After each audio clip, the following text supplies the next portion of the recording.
السلام علیکم۔ RAM visionary میں خوش آمدید۔ امید کرتی ہوں آپ سب خیریت سے ہوں گے۔ عشق صحیح نصیب آخری قسط۔ وہ اپنی سانسیں بحال کرتے ہوئے اس کے پیچھے گیا۔ وہ ایک کمرے میں گئی اور کمرے کا دروازہ بند کر دیا۔ وہ دروازہ کھولنے لگا جب دوبارہ اس نے دروازہ کھول کر باہر جھانکا، ملازمہ کو بلایا۔ اس نے جواب نہیں دیا تو خود باہر آ گئی۔ وہ ایک دم سیدھے دیوار کے ساتھ لگ گیا۔ جب وہ تھوڑی آگے گئی تو وہ جلدی سے اندر چلا گیا۔ تھوڑی دیر بعد وہ واپس آئی تو ایان نے دروازہ بند کیا۔ وہ آواز پر پلٹی تو ایان نے جلدی سے اس کے منہ پر ہاتھ رکھ کر اس کی چیخ کا گلا گھونٹ دیا اور اسے دروازے کے ساتھ لگایا۔ غصے سے اس کا برا حال تھا، جبکہ ماہم کی حالت اسے سامنے دیکھ کر غیر ہونے لگی۔ اتنا بڑا دھوکہ ماہم، اتنا بڑا دھوکہ کیوں کیا تم نے میرے ساتھ ایسا؟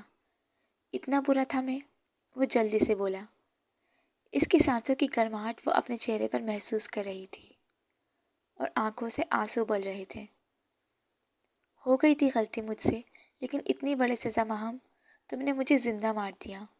وہ رو رہا تھا اور اس کے منہ پر سے ہاتھ ہٹا لیے۔ وہ سانسیں بحال کرنے لگی۔ 18 ماہ کہنا آسان، رہنا مشکل۔ اتنے روز، اتنے ماہ، ہر پل میں سولی پر لٹکا رہا یار، اور تم نے مجھے فراموش کیا۔ بہت تڑپا لیا تم نے، بہت ماہم۔ دکھا لی اپنی نفرت تم نے۔ واقعی محبت درد ہے، یہ درد دیتی ہے، اور یہ مجھ سے بہتر کوئی نہیں جان سکتا۔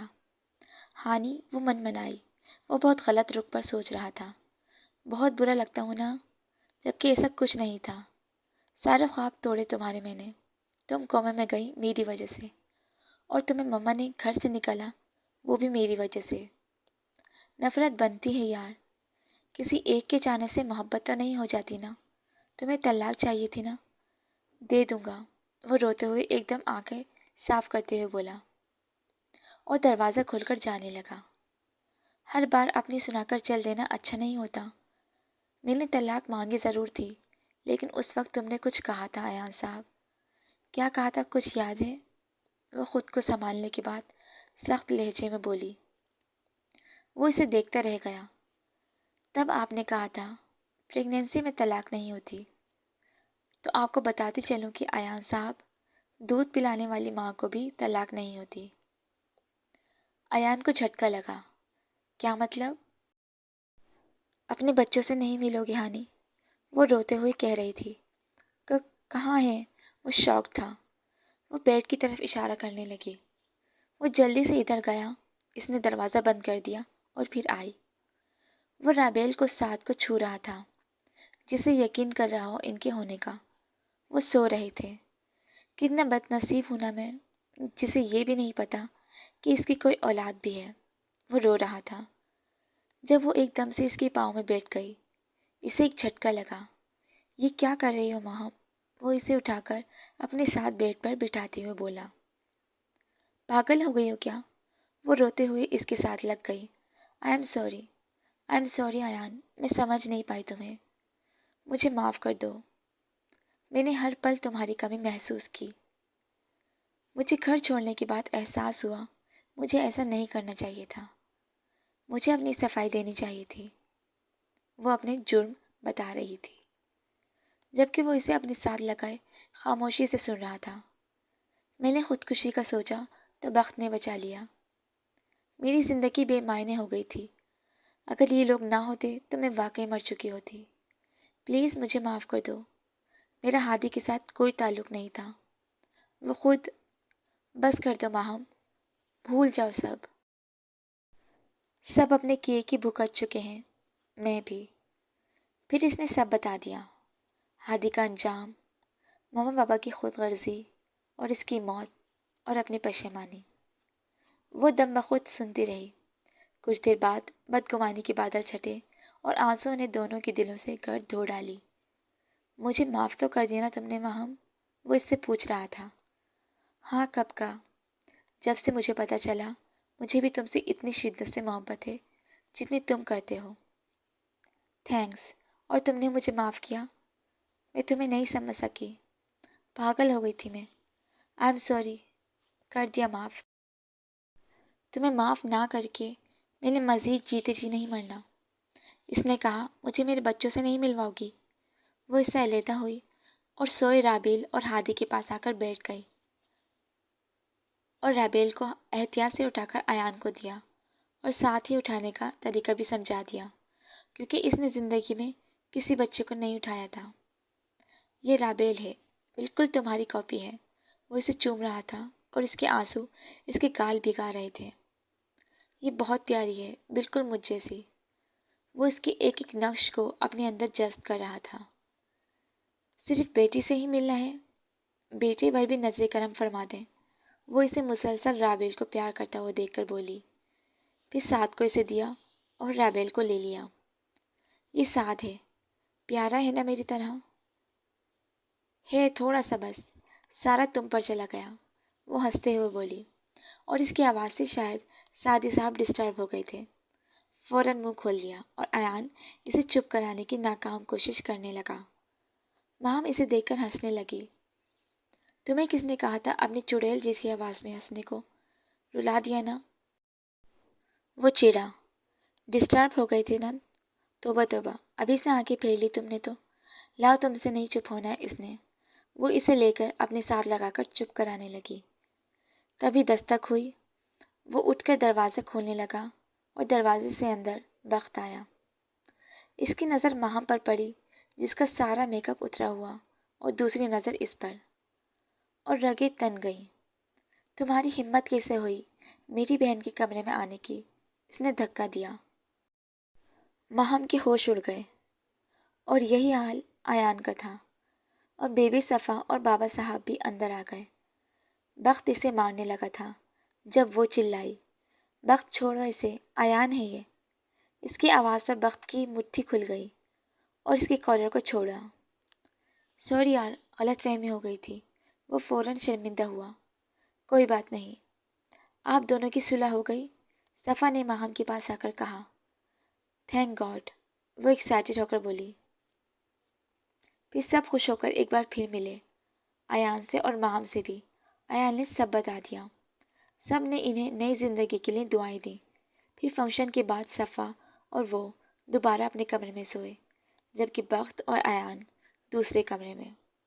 آدھی رات کے وقت اسے ایان نے میسج کیا کہ ماہم لان میں آؤ، مجھے تم سے بات کرنی ہے۔ اس نے آنے سے انکار کیا، لیکن ایان کے اصرار کرنے پر وہ اٹھی اور لان میں چلی گئی۔ ایان اس کا لان میں لگے جھولے پر بیٹھا انتظار کر رہا تھا۔ وہ آ کر اس کے ساتھ بیٹھ گئی۔ وہ چونکا، چڑیل کہیں کی، اتنے دنوں سے میرا چین لے کر سامنے بھی نہیں آ رہی تھی۔ اس نے چڑھایا، لیکن احتیاطی طور پر ہاتھ پہلے لے لیے تھا ہاتھ میں۔ کیا کہا تم نے، چڑیل؟ اگر ایسی بات تھی تو شادی کیوں کی؟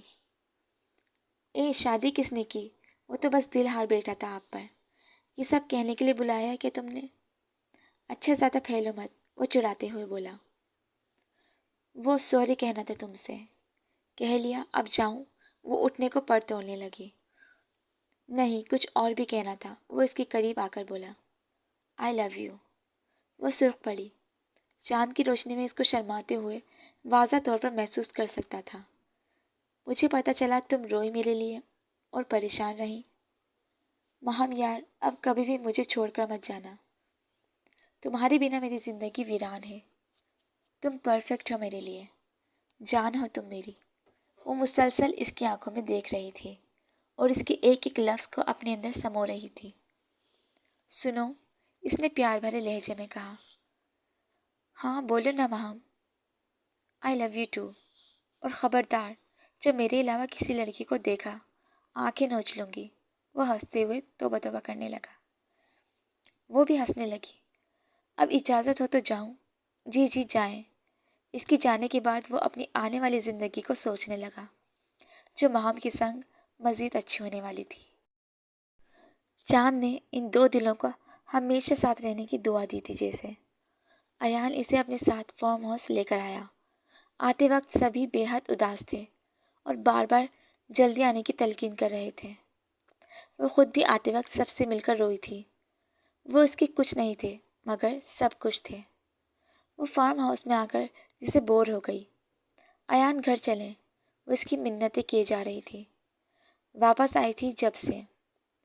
تم پاگل ہو یار، مجھے نہیں جانا۔ وہ ایک ہی ضد پکڑ کر بیٹھ گیا تھا۔ وہ تمہیں نقصان پہنچا سکتے ہیں، اور رابیل سعدی کو بھی۔ وہ پریشان ہوا تھا۔ کچھ نہیں ہوگا، ٹرسٹ می، سب کو سزا مل گئی۔ ایسے تو مت کرو۔ وہ اس کے پاس آ کر بیٹھ گئی۔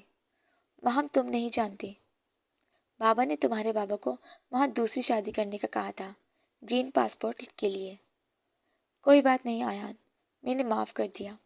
یہ میرے نصیب میں تھا، لیکن میرے پاس سب کچھ ہے، تم بھی، میرے بچے بھی۔ مجھے نہیں کرنا کسی کو بھی دکھی، پلیز ایان، وہ اسے سمجھاتے ہوئے کہنے لگی۔ انہوں نے بہت غلط کیا میرے ساتھ، تم نہیں سمجھ سکتی۔ میں نہیں سمجھ سکتی تو کون سمجھ سکتا ہے؟ میں نے پیکنگ کر لی، تم نے آنا ہو تو آ جانا۔ وہ اٹھنے لگی تو اس نے پکڑ کر پھر بٹھا لیا۔ رہ لو گی میرا بغیر؟ ہاں۔ ایسے نہیں یار، آنکھوں میں دیکھ کر کہو۔ مجھے نہیں دیکھنا۔ منہ موڑ کر بیٹھ گئی۔ جب نہیں رہ سکتی تو کہو بھی مت۔ وہ اٹھنے لگا تو ایک دم بولی۔ اس نے الفاظ سنے اور دوبارہ بیٹھ گیا۔ صادقہ باہر آ کر دیکھنے لگی۔ ان دونوں کو دیکھ کر بالکل ساکت ہو گئی۔ ایان فرقان سے مل کر رو رہا تھا۔ انہوں نے ہاتھ جوڑے تو وہ ان کے گلے لگ کر رونے لگا۔ پھر ماہم کو گلے لگایا اور معافی مانگی۔ اس نے بھی جیسے معاف کر دیا، اور جب باری آئی سعدی اور رابیل کی، ان کی آنکھوں میں آنسو آ گئے۔ یہ میرے ہانی کے بچے ہیں کیا؟ وہ ان کو باری باری گود میں لے رہے تھے۔ ایان مسکرا رہا تھا۔ جب اس کی نظر صادقہ پر پڑی، وہ ساکت انہی کو دیکھے جا رہی تھی۔ مما، وہ ان کی طرف لپکا۔ مما آئی ایم سوری، مجھے ایسا نہیں کرنا چاہیے تھا، اس نے کہا تو انہوں نے کچھ کہے بغیر گلے لگا لیا۔ وہ بھی رو رہی تھی۔ میرے بچے، مجھے معاف کر دو، میں نے بہت غلط کیا، لالچ میں آ گئی تھی۔ بس کر دے مما، پلیز بھول جائیں۔ وہ ان کا ماتھا چوم کر بولا۔ وہ اس سے علیحدہ ہوئی اور ماہم کو دیکھا۔ وہ انہیں دیکھ رہی تھی۔ وہ اس کے پاس آئی اور اس کے سامنے ہاتھ جوڑ دیے۔ نہیں تائی جان، بڑے چھوٹوں کے سامنے ہاتھ جوڑتے اچھے نہیں لگتے۔ وہ ان کے ہاتھ کھول کر چومتے ہوئے بولی۔ وہ ان کے گلے لگ گئی۔ وہ کچھ کہہ رہی تھی مگر اس نے جیسے کچھ نہیں سنا۔ وہ بس ان کے اندر ماں کا لفظ تلاش کر رہی تھی۔ تھوڑی دیر بعد وہ کس خوشباش خاندان کی طرح ایک میز پر بیٹھے کھانا کھا رہے تھے۔ آج کا دن مبارک تھا۔ اس کی آنکھ کھلی، رات کے 12 بج رہے تھے۔ اس نے نائٹ بلب کی روشنی میں دیکھا، بیڈ پر سوئے اس کے معصوم بچے اور ان کے ساتھ سویا ایان۔ سب کچھ کس قدر مکمل اور پرسکون تھا۔ آج اس نے پہلی دفعہ ان پر اپنا بازو نہیں رکھا۔ آج پہلی دفعہ اسے رات کو ان کی ذرا سی جنبت سے ڈر نہیں لگا۔ وہ مسکرائی اور اٹھ کر کھڑکی میں آ کھڑی ہوئی۔ چاند ستاروں کے درمیان مسکرا رہا تھا۔ آج میں خوش ہوں مما نانی، آج سب مل گیا مجھے، جس کی ایک عورت کو خواہش ہوتی ہے۔ پیار، عزت، ساری دعائیں قبول ہو گئیں۔ وہ آسمان کی طرف دیکھ کر بولی۔ اس نے ایان کو اس کی محبت کی قسم دی تھی، اور وہ بے بس ہو گیا، اور وہ اسے اذیت سے نکال لائی تھی۔ آگے خوشیاں اس کی منتظر تھیں، کیونکہ خدا کے ہاں دیر ہے اندھیر نہیں۔ وہ اندھیرے میں راہ دکھانے والا تھا، بس دامن کو مضبوطی سے تھامنے کی ضرورت ہے، اور ماہم اور ایان نے یہی کیا۔